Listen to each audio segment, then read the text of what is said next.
সাবর হোসেন চৌধুরীর ব্যাপারটাকে নিয়ে কিভাবে দেখি? আ দেখেন, ১ম ব্যাপার হচ্ছে যে উনার ব্যাপারে একটা আ কথা প্রচলিত আছে 111 এর ব্যাপারগুলো নিয়ে। আমি সেসব প্রসঙ্গে আসলে যাব না। তবে সাম্প্রতিক সময়ে উনাকে নিয়ে যে আলাপটা হচ্ছে, আমি সেই আলাপে আসলে যোগ দিতে চাইনি। আমি নিজেই তার ব্যাপারটা কমপ্লিটলি মনে করেছি যে কিছু ব্যাপার আছে যে ব্যাপারটা নিয়ে চুপ থাকা ভালো, বেটার। এর অনেকগুলো কারণ আছে। এটার মেইন কারণটা ফজলুল ভাই, আম আমি মনে করি যে একটু স্ট্র্যাটেজিক। হ্যাঁ? এইটা ভাবার, তবে এতটুকু নিশ্চিতভাবে বলা যায় যে এখানে অনেকে ষড়যন্ত্রের গন্ধ পাচ্ছে নানানভাবে। আমার মনে হয় আমি একটু আশ্বস্ত করতে পারি যে প্রবাবলি নট। আ আ আমরা মনে হয় একটু ওভার থিংকিং টা এইসব ক্ষেত্রে না করি। কিছু জিনিস আছে যেগুলো আমার কাছে মনে হয় নেত্রীর, আমাদের মাননীয় প্রধানমন্ত্রী শেখ হাসিনা, আমাদের বাংলাদেশ আওয়ামী লীগের সভানেত্রী, আমার মনে হয় কিছু জিনিস আছে উনার উপরে ছেড়ে দিতে পারি। আ আমাদের অনেক কিছুই গত ১ বছরে হতে পারত। অনেক কিছুই সম্ভব ছিল। আমাদের অতি কথন এবং অতি গুজবের কারণে আমাদের অনেক কিছুই আসলে হয় নাই। বা অনেকে সরে গেছে অনেক জায়গা থেকে। এগুলোর অনেকগুলো ঘটনা ছোটখাটো আছে। আমি আর সেগুলো করে কাউকে দোষীও করতে চাই না। এগুলো আসলে কারো দোষ না। সবাই যেরকম সিচুয়েশন এর মধ্যে বসবাস করে, সবাই তো আলোচনা করতে চায়। সাবর হোসেন চৌধুরীর ব্যাপারটা নিয়ে আমি আসলে ব্যক্তিগতভাবে খুব বেশি আগ্রহী না। কারণ এই ব্যাপারে যারা সবচাইতে বেস্ট সিদ্ধান্ত নেবেন, যারা এই ব্যাপারগুলোতে ওয়াকিবহাল, তারা অলরেডি কানেক্টেড। সো আমি এইসব ক্ষেত্রে নিজেকে খুবই আদার ব্যাপারই মনে করি। আমি মনে করি যে এই ব্যাপারে তো আমার কনসার্ন হওয়ার কোনো প্রয়োজন নেই। এইটা আমি মনে করি বারি ভাই, আসলে টু বি অনেস্ট। সাবের হোসেন চৌধুরীকে জামিন দেওয়া হয়েছিল কেন জানেন? ধরেন আমার আমার যেই জানাটা আছে উনার জামিন দেওয়ার ব্যাপারে বা যেটার ব্যাপারে, আমি একজন আইনজীবী হিসেবে সেটাকে আইনি প্রক্রিয়ার মধ্যে বলবো আমি। আমি কোন ধরনের এই কথার উত্তর দিতে গেলে আমি জানি যে এখানে অনেক ধরনের ষড়যন্ত্র তত্ত্ব হাজির করতে হবে। এই মুহূর্তে আমি সেই তত্ত্বগুলো নিয়ে আলোচনা করতেই চাই না। একেবারেই কোনো ষড়যন্ত্র না। সাবের হোসেন চৌধুরীর জামিনের বিষয়টা হচ্ছে, সাবের হোসেন চৌধুরী এখন পর্যন্ত ইন্টারন্যাশনাল পার্লামেন্ট এমপিদের যে সংগঠন, সারা পৃথিবীর এমপিদের সংগঠন, ওই সংগঠনের কিন্তু সভাপতি সাবের হোসেন চৌধুরী। তাকে এইভাবে আটক করার ব্যাপারে বাংলাদেশের আটক তো একটা হয়ে গেছে, সবাইকে আটক করা, হত্যা মামলা দেয়া। ইউরোপীয় ইউনিয়ন না, ইউরোপীয় ইউনিয়নের আমরা যখন এই কথাটা বলছি বাড়ি ভাই যে উনি পার্লামেন্টারি মেম্বারদের একটা সংগঠন বা সেখানকার একটা জায়গার একটা পদে আছে, তাহলে কিন্তু আমরা ইমপ্লাইডলি অনেকগুলো কথা বলছি। ইমপ্লাইডলি কথাগুলো এই কারণে বলছি যে আহ, অন্যরা ওই পদটা নাই বলে অন্যরা জামিন পাবে না। তার মানে হচ্ছে যে এই অবৈধ ইউনুস, এই যেই দুঃশাসনের নায়ক, যেই অবৈধ ক্ষমতা দখলকারী টোকাই জঙ্গি মৌলবাদী, এই লোকটার ব্যাপারে বা এই প্রশাসনের ব্যাপারে আসলে আমি ওই ধরনের গভীর বিশ্লেষণে যেতেও চাই না। সাবির হোসেন চৌধুরী ছাড়াও আমাদের অনেকেই জামিন পেয়েছেন। তিনি শুধু একা না, অনেকেই জামিন পেয়েছেন। দেখেন, ভেতরে ঘটে যাওয়া অনেক ধরনের ঘটনা আছে, অনেক ধরনের হিসাব আছে, অনেক কিছু আছে। এতটুকু শুধু আমি বলতে পারি যে মার্কিনীরা একটা ধান্দার মধ্যে আছে, বা আমেরিকান বা ওয়েস্টার্ন, এই বাংলাদেশ রাষ্ট্র চালায় কে? বাংলাদেশ রাষ্ট্র চালায় কি ইউনুস? বাংলাদেশ রাষ্ট্র কি মানে আদতে আপনি ওদেরকে দেখছেন, কিন্তু রাষ্ট্রটা তো চালাচ্ছে হচ্ছে আমেরিকা। একটা আমেরিকান হাই কমিশন, শাহজাহানপুরের তাদের এই হাই কমিশন দিয়ে পুরো বাংলাদেশ চালাচ্ছে। এই এটা যে কত বড় একটা লজ্জার ব্যাপার আমাদের জন্য, আমরা ওই লজ্জাটা কোনোদিন ধরতেও পারছি না। আমরা এটাকে একটা একদল বলছে যে এটা একটা বিপ্লব করে ফেলেছে। কি হয়েছে না হয়েছে মোটামুটি সেগুলো জানি। সুতরাং বাংলাদেশ রাষ্ট্রটা তো আসলে চালাচ্ছে আমেরিকান হাই কমিশন। সুতরাং আমি আসলে খুব বেশি পুলকিত না। তারা যেটা চাচ্ছে, তাদের যেই চাওয়া, সেই চাওয়া আমরা শুনি, বুঝি, চুপচাপ থাকি। কারণ আমরা নিজেদের মতো করে প্রস্তুতি নিচ্ছি। আর এখন সময় হচ্ছে অনেকের কথা শোনা, অনেকের প্রেসক্রিপশন চুপচাপ ঠান্ডা মাথায় শুনে যাওয়া, অনেকের বুদ্ধি শোনা। আ এই সময় অনেক কিছুতেই আমরা নীরব আছি। ফলে জনাব সাবের হোসেন চৌধুরী উনাকে কেন ছেড়েছেন, সেগুলোর অনেক হিসাব-নিসাব থাকলেও আমি প্রকাশ্যে সেসব নিয়ে কথাবার্তা বলতে চাই না। আমি শুধু একটা কথা বলতে চাই যে বাংলাদেশে মার্কিন সাম্রাজ্য বা এই ক্যাপিটালিস্টদের বা বুর্জোয়াদের একটা প্রাসাদ যারা গড়ে তুলতে চান, যারা বাংলাদেশের মাটি ব্যবহার করে চায়না এবং ভারতকে আক্রমণ করতে চান কিংবা মায়ানমারকে আক্রমণ করতে চান, যেই রাষ্ট্র যেই রাষ্ট্রের কর্তা ব্যক্তিরা বাংলাদেশে একটা অন্যায্য চুক্তি করে দেশকে কমপ্লিটলি আমেরিকার কাছে বিক্রি করে দেওয়া হয়েছে, কমপ্লিটলি একটা অন্যায্য আচরণ করে এই দেশের মানুষের ভবিষ্যৎ নিয়ে ছিনিমিনি খেলা হচ্ছে। আমি সেই রাষ্ট্র সম্পর্কে যে খুব বেশি আগ্রহী তা না। বাংলাদেশের মানুষ একটি গণবিপ্লব এবং গণপ্রতিরোধের মাধ্যমে এই মার্কিন সাম্রাজ্য বা এই মার্কিন যেই যে তাদের যেই এখানে নিউ কলোনি, সেই কলোনিকে ভাঙবে বলে আমি বিশ্বাস করি। সামির হোসেন চৌধুরীকে সাথে বৈঠক নিশ্চয়ই নতুন একটা উইন্ডো আমাদের রাজনীতিতে খুলেছে। এমন সময় খুলেছে যখন প্রফেসর ইউনূসের চাকরিদাতাদের সাথে তার সম্পর্ক ভেঙে গেছে মনে হচ্ছে, এবং মাস্টারমাইন্ড নিজেই তার চাকরি নিয়ে হতাশা প্রকাশ করেছে, সে আছে কি নাই, এবং সর্বশেষ সার্জিস আলম বলার চেষ্টা করেছে যে মৃত্যু ছাড়া তাতে কোনো সেফ এক্সিট হবে না। এগুলোকে কানেক্ট করা যায় একটা সাথে আরেকটা? প্রথম ব্যাপার হইতেছে যে আমি যে ব্যাপারটা বলবো সেটা হচ্ছে সার্জিস আলম, হাসনাত এরা রাজনীতির মাঠে এরা এরা অনেকটা পোকামাকড়ের মতো। ওরা নিজেদেরকে যতই চালাক মনে করুক, যতই মনে করুক ওরা অনেক কিছু জানে, ওরা কিছুই জানে না। বরঞ্চ ওদেরকে নিয়ে কিভাবে খেলা হয়েছে, কিভাবে খেলা হচ্ছে, ওদেরকে মার্কিন প্রশাসন কিভাবে মনে করে, আমার ধারণা সার্জিসের থেকে আমিই ভালো জানি। আমার অন্ততপক্ষে কনফিডেন্ট আমি বলতে পারি যে মার্কিনিরা সার্জিসকে, হাসনাত কিংবা এনসিপির এদেরকে, নাসির পাটোয়ারিদেরকে নিয়ে কি খেলাটা খেলছে, তাসলিম যারা, সেটা আমাদের সম্যক ধারণা আছে।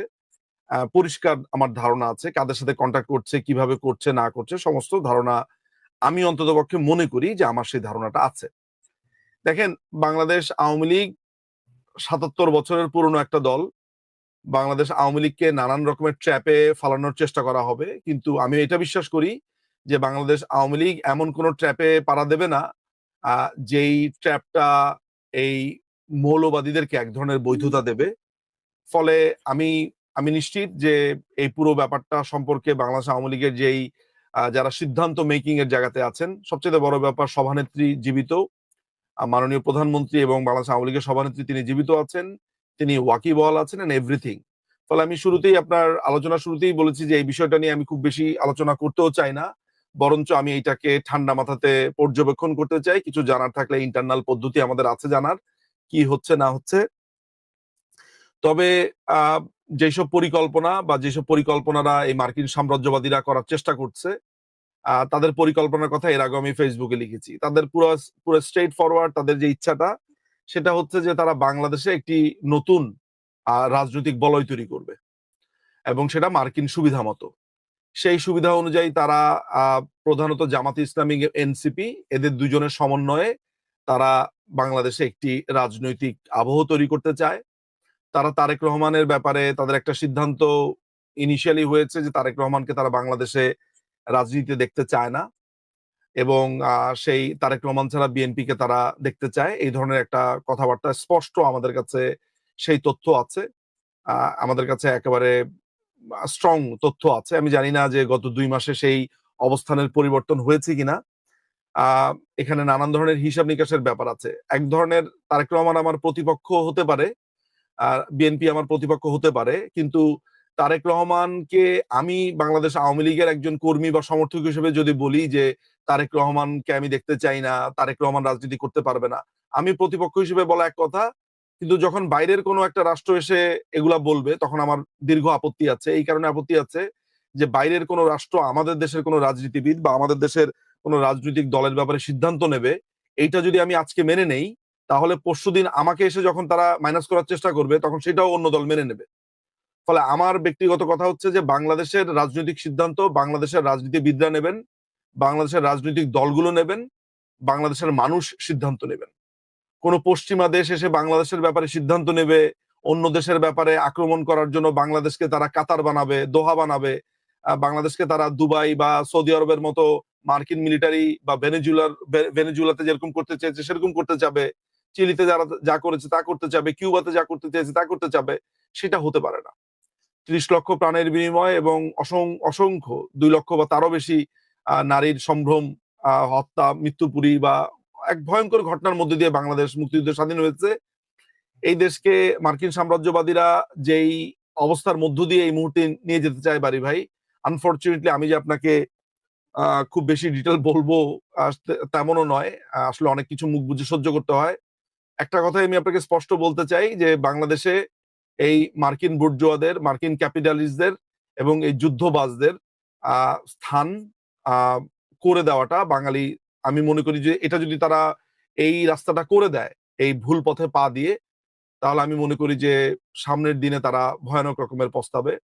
বাংলাদেশ আওয়ামী লীগ, আমাদের মাননীয় প্রধানমন্ত্রী শেখ হাসিনা, বাংলাদেশ আওয়ামী লীগের সভানেত্রী, তিনি দীর্ঘ সময় ধরে বলে এসেছেন যে মার্কিন সাম্রাজ্যবাদীরা এই দেশে কি করতে চেয়েছে, কিভাবে তার কাছে সেন্ট মার্টিন চেয়েছে, কিভাবে চিটাগং, কিভাবে পার্বত্য চট্টগ্রামের অঞ্চলগুলো দখল করতে চেয়েছে এবং কিভাবে তিনি তা ঠেকিয়ে রেখেছেন, এসব মানুষের কাছে স্পষ্ট হয়ে গেছে। আপনি সার্জিস আলম যে বক্তব্য দিয়েছে, আমি আপনাকে খুবই দায়িত্ব নিয়ে একটা কথা বলি বাড়ি ভাই, সার্জিস আলম এবং হাসনাত কি বলে কমপ্লিটলি ইগনোর করেন। এরা কমপ্লিটলি রাজনীতির মাঠে বাচ্চা পোলাপান। আমি তো বললাম যে কিছুক্ষণ আগে মার্কিন এমবেসিতে যা হয়েছে, আমি যা জানি ওরা এটা জানেও না। ওদেরকে নিয়ে যতই মিটিং করুক না করুক, পরিকল্পনা সম্পর্কে আমাদের সম্যক ধারণা আছে যে মার্কিনীরা কি করতে চায় এখানে। Simple as that. আপনি যদি বার্মা অ্যাক্ট পড়েন, আপনি যদি কোয়াডের অবজেক্টিভ গুলো দেখেন, আপনার কাছে পরিষ্কার হয়ে যাবে তারা এই অঞ্চলে এমন একটা মিত্র শক্তি চায়, এমন একটা মিত্র গভর্নমেন্ট চায়, যেই গভর্নমেন্ট বাবুরাম সাপুরে ওই কবিতাটার মতো বা ছড়াটার মতো, করে না কো ফোসফাস মারে না কো ঢোস ঢাস, এই করে না কো ফোসফাস মারে না কো ঢোস ঢাস একটা মিত্র গভর্নমেন্ট চায়। Simple as that. এই এই অঞ্চলে মার্কিনীদের ঘাঁটি এবং মার্কিনীদের যে হেজিমনি বা আধিপত্য তৈরি করবার সবচাইতে ভয়ানক লেভেলের বাধা বলবো বাঙালিদের জন্য সবচাইতে মমতাময় একটা দেয়াল হয়ে উঠেছিলেন মাননীয় প্রধানমন্ত্রী শেখ হাসিনা। তাকে নানান ধরনের মেটিকুলাস ডিজাইন এবং প্ল্যানের মাধ্যমে তাকে নানান রকমের তকমা দিয়ে আজকে যেই অপদস্থ করবার চেষ্টা করা হয়েছে, বাঙালি একদিন সেটা টের পাবে এবং বাঙালি তখন ওই মাতম করবে, হায় হায় হাসিনা, হায় হাসিনা করবে, কিন্তু তখন আর সময় থাকবে না। ফলে আজকে আমাকে অনেক কিছু বলবে, অনেকেই গালিগালাজ করবে, এই করবে সেই করবে, কিন্তু মাথায় রাখতে হবে যে এই দেশে আমি জন্ম নিয়েছি, এই দেশের প্রতি আমার দায় আছে। মৃত্যু অবধি এই দেশকে আমরা কোনো বিদেশি বেনিয়াদের কাছে তুলে দেব না। আজকে যেটাকে মনে হচ্ছে যে আওয়ামী লীগ গেছে খুবই আনন্দিত, ও জানেও না যে তাকে কিভাবে এই দেশটা তার হাত থেকে ছুটে যাচ্ছে। সে শুধু দেখেছে ইন্টারনাল রাজনীতি, সে শুধু দেখেছে আওয়ামী লীগের প্রতি তার ঘৃণার যেই সে ব্যক্তিগতভাবে আওয়ামী লীগকে পছন্দ করে না, সেইটাকেই সে কেন্দ্র করে যে চিন্তাটা করেছে, সেই চিন্তা তার প্রসারিত হতে পারেনি। এটাও মেটিকুলাস ডিজাইনের অংশ বলে আমি মনে করি। ফলে আমাদের এই অঞ্চলে এই জায়গাতে আজকে আপনি সাবর হোসেন চৌধুরীর সাথে যেই মিটিংটা দেখছেন, আজকে আপনি আপনাকে সাবর হোসেন চৌধুরীর মিটিংটার কেন প্রয়োজন হলো, কি কারণে প্রয়োজন হলো, কেন গেল, সো এগুলো নিয়ে আমি নিজেই ফেসবুকে লিখেছি যে এগুলো নিয়ে আমি বিশ্লেষণ করতে চাই না। This is not time. আমরা জানি, উই আর মানে পরিষ্কার ভাবে জানি হোয়াটস গোয়িং অন। ফলে এটা নিয়ে এত চিন্তার কোনো কারণ আমি দেখি না। সোজা বাংলাতে একটাই কথা হচ্ছে যে বাংলাদেশ আওয়ামী লীগ তার নিজের ক্ষমতা এটা বুঝতে হবে এবং আমরা আমাদের যে কর্মী, আমাদের নেতৃবৃন্দ আছে, আমাদের যে তৃণমূল আছে, তাদের সমন্বয়ই আমরা ৭৭ বছর ৭৮ বছরের পুরনো দল, আমরা জানি এই বাংলাদেশকে কিভাবে মুক্ত করতে হবে, আমাদের সেই পরিকল্পনা আছে। একটা কথা বললেন যে দেশটাকে বিদেশি বেনিয়াদের হাতে তুলে দেয়া যাবে না। তুলে দেওয়ার কি কোনো বাকি আছে মনে করেন আপনি? দেখেন, অনেকগুলো পরিকল্পনা হয়েছে, অনেকগুলো প্রতিজ্ঞা হয়েছে, অনেকগুলো প্রচেষ্টা হয়েছে, কিন্তু এখনো পর্যন্ত ভাবে ওই সেট গুলো এখনো পর্যন্ত ফুলফিল হয়নি। সেই ফুলফিল করার জন্য একটু সময়ের প্রয়োজন। আমি মনে করি সেই সময়টা তারা পাবে বলে আমি অন্ততপক্ষে মনে করি না। সেই জায়গা থেকে আমি বলেছি যে তুলে দেওয়া যাবে না। ইনফ্যাক্ট সেই স্থাপনাগুলো যদি করেও ফেলা হয়, আমি মনে করি যে মুক্তিযুদ্ধ, মুক্তবুদ্ধি, প্রগতিশীল রাজনীতি, বাংলাদেশ আওয়ামী লীগ তার নেতৃত্বে রয়েছে, তারা সেটাকে ধূলিসাৎ করবে। কারণ কোনো অন্যায় যদি ঘাঁটি গেড়েও বসে, সেটিকেও নস্যাৎ করতে বাংলাদেশ আওয়ামী লীগ একরত্তিও পিছু পা হবে না। আমি অনেক কথা মেটাফোর আকারে বলেছি, আমি অনেক কথা আকার ইঙ্গিতে বলেছি। যারা আহ, আহ, বিজ্ঞ পাঠক বা দর্শক আছে তারা নিশ্চয়ই বুঝতে পারছে যে আমার এই বক্তব্যগুলো অনেকটা আমি আড়ষ্টভাবে বলছি, আমি পুরোটা বলছি না। নিশ্চয়ই যারা বোঝার তারা বুঝবে, বুঝে নেওয়াই উচিত, কারণ এই প্রসঙ্গে আমি খুব বেশি বিস্তারিত কথা বলতেও চাই না। শেখ হাসিনার আমলে এই দেশে পদ্মা সেতু সহ 100 বড় সেতু হয়েছে, পারমাণবিক বিদ্যুৎ কেন্দ্র, মেট্রো রেল সহ নানা দৃশ্যমান অবকাঠামো হয়েছে বাংলাদেশে। আর এখন বাংলাদেশ 27,000 কোটি টাকায় 20টা যুদ্ধ বিমান কিনছে মার্কিন যুক্তরাষ্ট্র থেকে। বেনিয়াদের ফর্মুলা ছাড়া কি এটা সম্ভব? না, সম্ভব না। এখানে তো অনেক ধরনের মেরুকরণ আছে, অনেক রকমের হিসাব নিকাশ আছে। আপনি জানবেন যে তার্কি এখানে সামরিক অস্ত্র বিক্রি করতে চাইছে এই দেশে। তারপরে হচ্ছে পাকিস্তানিরা একটা শর্ট গানের তাদের একটা ডিল ছিল আজকে থেকে বছর দেড়েক বা দুয়েক আগে, যেটা রিজেক্ট হয়েছিল। 5ই অগস্টের পর সেই শর্ট গানের পুলিশের সেই শর্ট গানের টেন্ডার নিয়ে তারা হাজির হয়েছে, সম্ভবত তারা সেটা করেও ফেলেছে। আমরা তো অনেক কিছুই জানতে পারি না।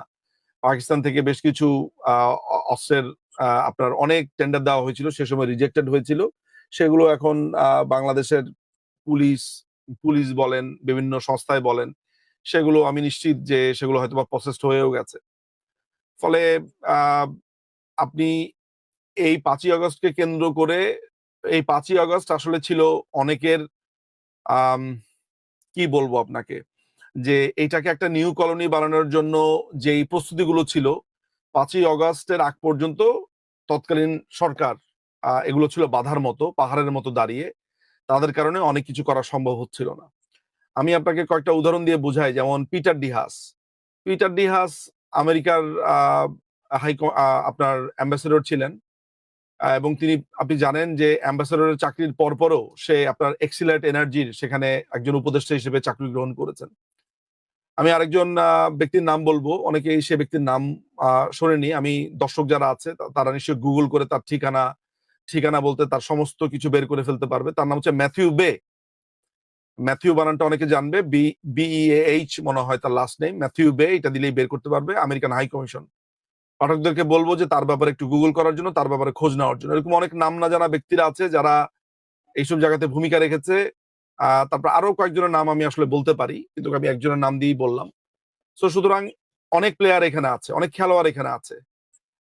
আমেরিকান যেই পররাষ্ট্র নীতি যেটা আছে, সেটা সরকার পরিবর্তন হলেই যে তাদের যে একটা ব্রিগার পট পরিবর্তন হয় সেটাও না।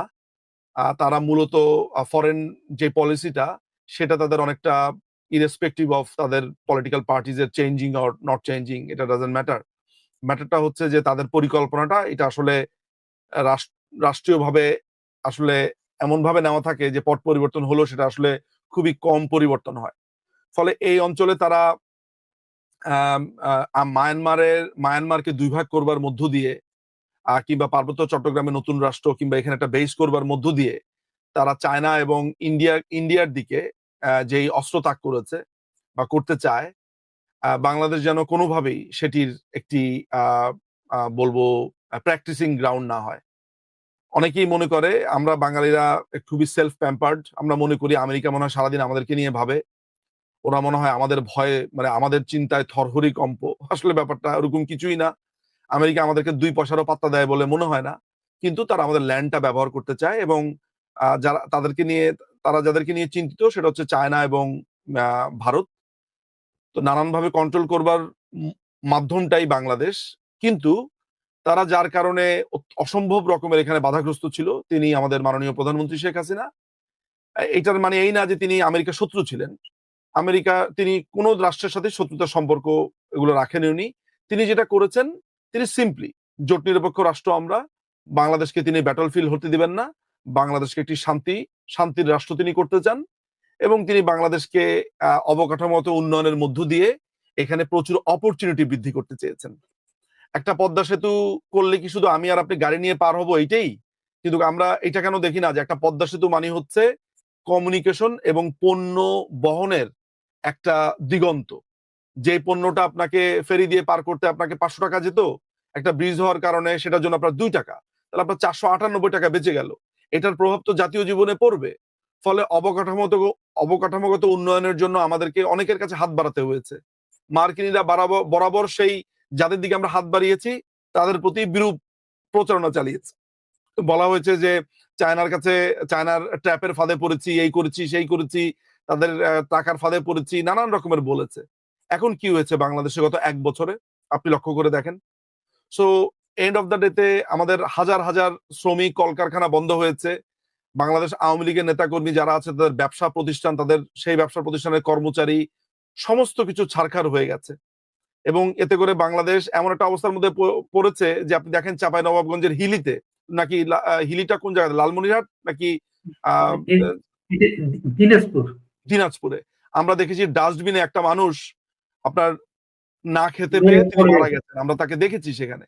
সুতরাং বাংলাদেশে মাননীয় প্রধানমন্ত্রী কিন্তু অনেকদিন ধরে বলেছিলেন যে আমাদের ছাদে গাছ লাগাতে হবে, আমাদেরকে আমাদের পতিত জমিগুলোকে আমাদের কাজে লাগাতে হবে। তিনি কিন্তু এসব আশঙ্কা করছিলেন। এগুলোর কিন্তু অনেক ডিপার মিনিং ছিল, আমরা মাননীয় প্রধানমন্ত্রীকে অনেকেই বুঝতে পারেনি। তরুণরা নানান রকমের ফাঁদে পড়েছে, প্রলুব্ধ হয়েছে, হয়ে এই সরকারের বিরুদ্ধে গেছে। এখন তারা আস্তে আস্তে বোঝা শুরু করছে। মাননীয় প্রধানমন্ত্রী জানতেন যে পশ্চিমাদের একটা প্রেশার আসবে, কারণ পশ্চিমারা তো আসলে আমাদের কোনো ভালো কিছু চায় নাই। তারা বন্ধুত্বের কথা বলে বারবার এখানে কলোনি করতে চেয়েছে। বাংলাদেশকে তারা মনে করেছে জিওপলিটিক্যালি এবং এখানে একটা একটা খুবই উপাদেয় একটা জায়গা, যেই জায়গা থেকে বন্দুক তাক করলে আপনার শত্রু ঘায়েল করতে পারবে। ফলে যেই কেয়ারটেকাররা এখন ক্ষমতায় এসেছে, যেই দারোয়ানগুলোকে তারা নিয়ে এসেছে, এই দারোয়ানগুলো কোনো ফোসফাস করছে না। তাদেরকে নানান ধরনের প্রলুব্ধ দেখানো হচ্ছে যে এদেরকে দিয়ে সরকার গঠন করবে। আমেরিকা একটা তাদের একটা মিত্র শক্তি ক্ষমতায় থাকলে আগামী 5 বছর পরে কাজ যখন শেষ হয়ে যাবে তখন এদেরকে ছুঁড়ে ফেলে দিবে। এই ধরনের ব্যাপার-স্যাপার এখানে আছে, তাই না? সুতরাং এগুলো অত্যন্ত জরুরি বিষয়। আমরা এগুলা বারবার বলছি। যখন জুলাই মাসে আমরা যখন বারবার বলছিলাম যে এগুলো জামাত শিবিরের আক্রমণ, জামাত শিবিরের আক্রমণ, তখন আমাদেরকে নানানভাবে বলেছে যে না এগুলো তো আমরা গড়পড়তা সবসময় বলি। হ্যাঁ, এগুলা বলে এটাকে অনেকে ওভারলুক করেছে। এখনো আমরা বারবার বলে যাচ্ছি যে মানুষ বুঝতে পারছে না যে পশ্চিমা সাম্রাজ্যবাদীরা এই সাম্রাজ্যবাদী শব্দটা বললেই অনেকে মনে করে আমার মনে হয় ব্যাকগ্রাউন্ড কমিউনিজম, আমি মনে হয় কমিউনিস্ট পার্টি করতাম বা আমি মনে হয় খুবই বাম ঘেঁষা লোক। কিন্তু এটা ভুলে গেলে চলবে না যে বাংলাদেশ আওয়ামী লীগ বরাবরই সমাজতন্ত্রে বিশ্বাসী, মানুষের অধিকারে বিশ্বাসী এবং পশ্চিমা আধিপত্যের বিরুদ্ধে বরাবরই বাংলাদেশ আওয়ামী লীগ কথা বলে এসেছে। আমিও একজন সমর্থক হিসেবে তার ব্যতিক্রম নেই।